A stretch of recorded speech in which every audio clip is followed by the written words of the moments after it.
Hi കൂട്ടുകാരെ.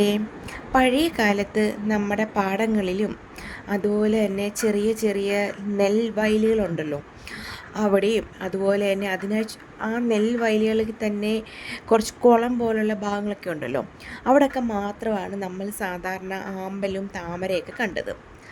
അങ്ങനെ മാത്രം കണ്ടുവന്ന ആ താമര ചെടി ഇപ്പം താമര ചെടിയായാലും ആമ്പലായാലും നമ്മുടെ വീട് മുറ്റത്ത്, നമ്മുടെ രാവിലെ കണി കാണാനായിട്ട് നമ്മുടെ വീട് മുറ്റത്ത് നമുക്ക് വിരിയിച്ചെടുക്കാൻ, അല്ലെങ്കിൽ അങ്ങനെ ഒന്ന് വിരിഞ്ഞ് കാണാൻ മോഹിക്കാത്ത ഒരു മലയാളികളും ഉണ്ടാവില്ല. സ്ഥലമില്ലെന്ന് പറഞ്ഞ് ഇനി ആരും വിഷമിക്കേണ്ട. ഞാൻ ഈ വീഡിയോ കാണുന്ന പോലെ കുഞ്ഞു കുഞ്ഞു ചെറിയ ചെറിയ ചട്ടികളിൽ പോലും ഇന്ന് നമുക്ക് താമര ചെടിയെ പിടിപ്പിച്ചെടുക്കാം.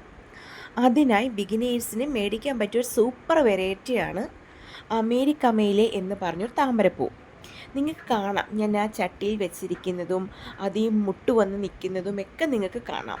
അപ്പം സ്ഥലമില്ല എന്ന് പറഞ്ഞ് ആരും താമരച്ചെടി മേടിക്കാതിരിക്കല്ലോ കേട്ടോ.